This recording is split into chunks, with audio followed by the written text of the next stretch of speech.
যেহেতু আমাদের পার্শ্ববর্তী দেশের তুলনায় আমাদের বর্ডার গার্ডের স্ট্রেংথ আরো বাড়ানো দরকার। আমরা এইদিকে চেষ্টা করে যাচ্ছি।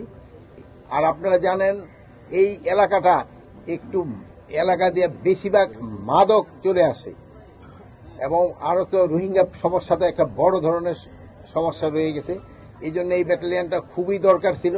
ভবিষ্যতে আমরা চেষ্টা করব যদি এখান থেকে আরো ব্যাটালিয়ন দরকার হয় আমরা আরো ব্যাটালিয়ন এখান থেকে রেজ করবো। বাট এই এলাকাটা যেন শান্তিপূর্ণভাবে থাকতে পারে, জনগণ যেন শান্তিতে থাকতে পারে এবং বর্ডারটা যেন নিরাপদ এবং শান্তিপূর্ণ থাকে, এই চেষ্টা আমরা করে যাব।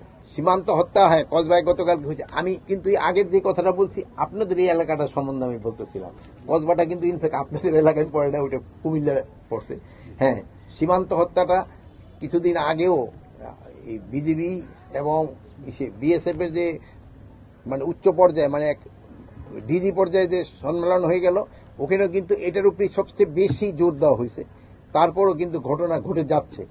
বাট এই ঘটনাটা যেন কমায় আনা যায় এই জন্য আমরা চেষ্টা করে যাচ্ছি। যেহেতু এইটা পুরাটা যে আমাদের হাতে তো নাই, যেহেতু হাতিয়ারটা ওরা ইউজ করে। এখন আপনারা যেটা চাচ্ছেন বা ওইটা তো আমি হয়তো অফিসিয়ালি কিছু বলতে পারবো না। এখন এখানে সমস্যা তো একটা আছে, যেহেতু দেশটা হলো মিয়ানমার আর বর্ডারটা দখল করে আছে হলো আরাকান আর্মি। এখন হয়তো এক সময় এটা কার হবে, মিয়ানমারের অংশই থাকবে অথবা আরাকান আর্মিরই অংশ থাকবে, এটা কিন্তু আমরা এখনো অফিসিয়ালি কোনোটা কিন্তু ডিক্লেয়ার করা হয়নি। কিন্তু এই জন্য আমাদের দুজনের সাথেই আমাদের একটা সুসম্পর্ক রাখতে হচ্ছে এবং আপনার সীমান্ত নিরাপদের জন্য।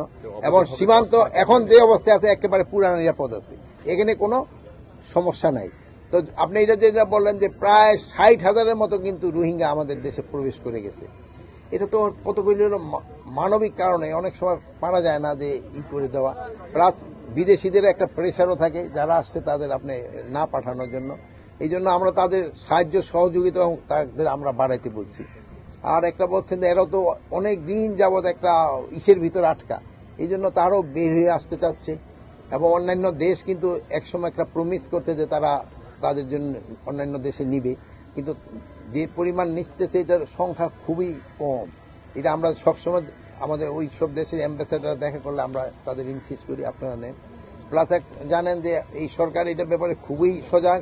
এই জন্য এখানে কিন্তু একটা হাই রিপ্রেজেন্টেটিভ উপদেষ্টাদের সমমর্যাদা একজন এখানে স্পেশাল এনভয় এখানে আছেন মিস্টার খলিলুর রহমান।